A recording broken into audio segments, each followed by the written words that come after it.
Hai, Assalamualaikum warahmatullahi wabarakatuh sahabat semua, ketemu lagi dengan saya Kiama Orchid. Di video kali ini saya akan mengulas bagaimana cara merawat anggrek. Bisa anggrek dendrobium, anggrek bulan, kemudian anggrek jenis lainnya yang biasa ditanam di pohon di awal musim hujan seperti ini. Di sini saya akan mengulas untuk beberapa tanaman anggrek ya sahabat semua yang ditanam di pohon salam.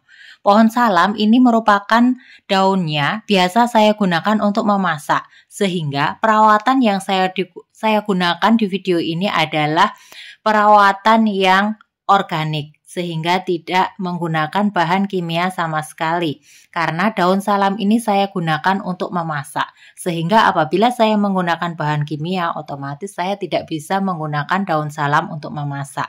Sehingga di sini, di dalam video ini ada beberapa cara saya merawat anggrek yang ditanam di pohon salam dengan cara organik, dengan cara yang mudah yang bisa sahabat semua praktekkan di rumah. Nah, di sini terlihat di awal musim hujan ini daun-daun dari pohon salam ini mulai rimbun, sehingga ada beberapa hal yang harus kita lakukan. Daun salam ini karena rimbunnya bisa menutupi daun anggrek sehingga mengurangi sinar matahari untuk fotosintesis. Tentu saja pertama yang saya lakukan adalah dengan memangkas dari daun salam ini yang berada di sekitar anggrek. Karena anggreknya yang ditanam di sini, dendrobiumnya masih ada yang kecil, kemudian ada juga yang sudah besar. Untuk yang masih kecil, posisinya masih menempel di pohon. Sehingga untuk daun-daun salam yang ada di sekitarnya harus kita potong. Nah, di sini terlihat dendrobiumnya masih pendek menempel di pohon. Kita pangkas satu persatu daun yang ada di sekitar anggrek sampai bersih, sehingga proses fotosintesis dari anggrek ini tidak terganggu. Di sini daun salamnya yang di bagian atas pun cukup rimbun, sehingga juga kita pangkas. Daun salam ini walaupun usianya sudah cukup banyak karena digunakan untuk menanam anggrek sehingga tidak sampai tumbuh besar, karena apabila dahannya sudah cukup rindang, saya pangkas sehingga tidak mengganggu proses pertumbuhan dari anggrek ini. Di bagian atas pun nanti juga daun salamnya kita kurangi. Nanti yang ditinggal adalah yang tidak dipotong adalah bagian yang sebelah yang tidak mengenai daun anggrek. Nah, ini posisi dendrobium yang sudah cukup besar ya sahabat semua. Di sini juga terlihat spike-nya. Nah, tentu saja agar spike ini dapat tumbuh dengan baik, nanti bisa tumbuh kenop dan mekar dengan baik, kita harus merawatnya dengan baik. Kita ketahui bersama bahwa di sekitar pertumbuhan anggrek itu ada saja hama yang mengganggu, baik itu kutu putih, kemudian ada ulat, kemudian ada semut, dan lain sebagainya. Bisa juga ada bakteri atau jamur. Nah, untuk menghindari semua itu, saya tetap menggunakan hiat organik khusus untuk anggrek yang saya tanam di pohon salam ini. Di sini juga ada cattleya ya sahabat semua, di ujung sana masih cukup kecil. Nah, ini untuk anggrek dendrobiumnya, kita lihat akarnya pun memenuhi dari batang pohon salam ini. Kemudian ini ada anggrek bulan, kemudian di bawahnya ada super bean, ini dendrobium yang sudah cukup lebat. Akarnya kemana-mana sudah memenuhi dari bagian pohon salam ini. Nah, ini untuk dahan yang lain saya biarkan. Kemudian di sini juga ada bulbopilum, ada dendrobium juga. Jadi kita tanam anggreknya dari atas ke bawah. Nah, ini ada dahan-dahan kita bersihkan. Ini dendrobium yang ukurannya masih kecil, ini dendrobium yang sudah cukup besar. Nah, karena anggrek ini nutrisinya tidak mengambil dari pohon induk, maka apabila kita tanam anggrek di pohon dengan banyak tanaman anggrek seperti ini tidak masalah bagi pohon induknya. Dan memang di sini untuk pohon induknya tidak harus sampai besar. Nah, untuk yang pertama, saya menggunakan air kolam untuk menyiram anggrek. Air kolam ini merupakan air kolam ikan. Saya mempunyai kolam ikan kecil. Langsung airnya saya gunakan untuk menyiram anggreknya. Jadi sahabat semua, untuk cara menyiramnya bisa langsung disiram seperti ini maupun dispray. Saya persilahkan, terserah sahabat semua, apabila akan menyiram anggrek, apakah dengan cara disiram seperti ini maupun spray. Kalau di sini saya lebih suka menggunakan langsung siram seperti ini, langsung pure sehingga langsung tanaman terlihat segar. Nah, dengan air kolam ini maka kebutuhan nutrisi anggrek untuk pertumbuhan sudah terpenuhi ya sahabat semua, karena air kolam sudah mengandung zat NPK secara alami. Nah, ini penyiramannya. Karena ini sudah cukup sore, hampir gelap sehingga memang untuk videonya terlihat lebih gelap ya sahabat semua. Itu untuk penyiraman hari pertama.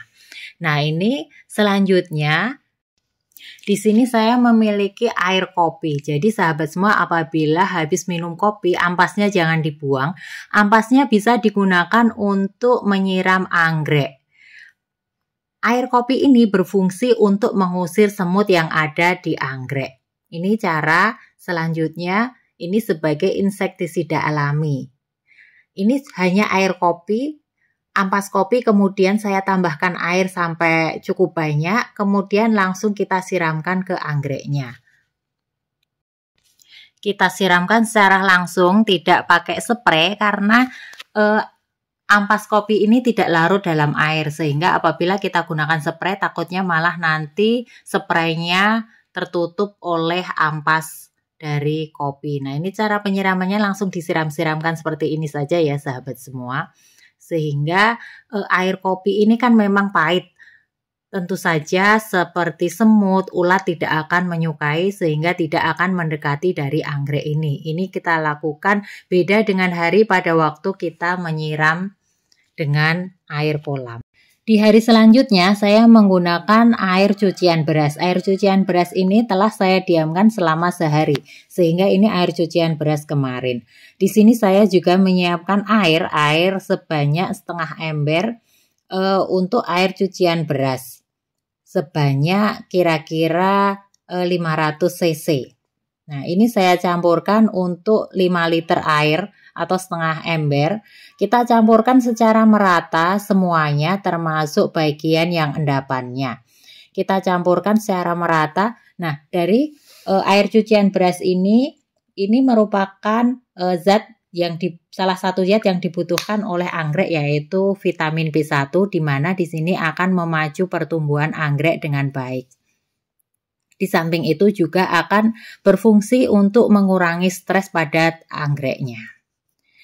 Kita tunggu sampai air di dalam ember ini menjadi cukup banyak ya sahabat semua. Nah, setelah siap, air campuran tersebut langsung juga kita siramkan ke dalam kepada anggreknya. Ini saya berikan di hari ketiga saat tidak hujan. Kita siramkan secara langsung seperti ini, sehingga hari pertama menggunakan air kolam, hari kedua menggunakan air kopi, hari ketiga menggunakan air cucian beras. Karena ini ditanam di pohon, sehingga penyiraman dapat kita lakukan setiap hari pada waktu cuaca cerah seperti ini. Namun apabila hari hujan, tentu saja kita tidak perlu melakukan penyiraman tersebut. Sehingga setiap penyiraman kita lakukan selang-seling penggunaannya.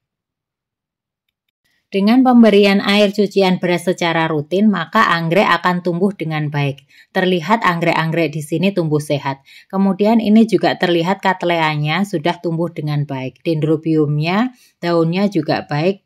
Di salah satu batangnya juga sudah tumbuh spike. Ini menandakan anggreknya cukup baik dalam pertumbuhannya dengan cara pemberian zat-zat organik yang kita dapatkan di rumah tanpa menggunakan bahan kimia.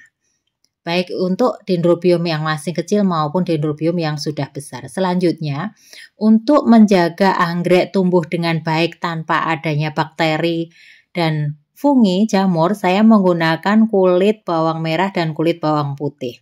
Untuk kulit bawang putih ini berfungsi sebagai fungisida dan bakterisida alami. Kemudian untuk kulit bawang merah berfungsi sebagai zat auksin dan giberelin, di mana di situ akan memacu pertumbuhan anggrek, memacu pertumbuhan tunas baru maupun spike baru.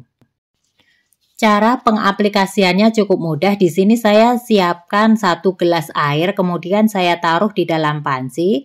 Air tersebut saya tambahkan kulit bawang merah dan kulit bawang putih, kemudian kita rebus sampai mendidih. kita tunggu beberapa saat ya sahabat semua. Nah, setelah mendidih, kemudian kita matikan api di kompor, kita tunggu sampai dingin. Setelah dingin, baru kita campurkan ke air di dalam ember yang nanti akan kita gunakan untuk menyiram anggrek. Di sini air yang saya gunakan untuk kulit bawang merah dan bawang putih yang segenggam, saya menggunakan 5 liter air. Saya campurkan langsung ke dalam airnya, termasuk juga dengan kulit-kulitnya. Namun apabila sahabat semua akan menggunakan dengan cara dispray, kulitnya bisa disaring terlebih dahulu, kita tinggal ambil airnya. Namun apabila langsung digunakan secara penyiraman secara langsung tanpa spray, kulit juga bisa digunakan tanpa disaring terlebih dahulu atau tanpa dibuang. Nah, ini kita tunggu air dari keran. Ini saya menggunakan air sumur ya sahabat semua. Penyiraman anggrek bisa menggunakan air sumur, namun tidak bisa menggunakan air pump karena air pump menggunakan kaporit sehingga tidak baik untuk pertumbuhan anggrek. Air yang telah dicampur dengan kulit bawang merah dan kulit bawang putih yang sudah siap langsung juga kita siramkan ke anggreknya. Ini dilakukan pada hari keempat dengan beda-beda hari. Nah, ini kita siramkan. Ada kulit bawang merah yang nyangkut pada tanaman anggrek, kita biarkan saja, kalau mau diambil juga tidak apa-apa. Penyiraman kita lakukan secara keseluruhan, sehingga pada prinsipnya di sini penyiramannya adalah sama. Yang beda adalah penggunaan di hari-hari yang berbeda. Nah, di antara 4 hari itu apabila hari hujan tentu saja kita tidak menyiramnya. Namun apabila selama musim kemarau misalnya tidak ada hari hujan, 4 zat tersebut kita gunakan secara selang-seling, secara menyeluruh. Hari pertama, hari kedua, hari ketiga, keempat, secara terus-menerus seperti itu. Nah sahabat semua, ini merupakan ulasan dari perawatan anggrek yang ditanam di pohon dengan tanpa zat kimia. Semoga bermanfaat. Assalamualaikum warahmatullahi wabarakatuh.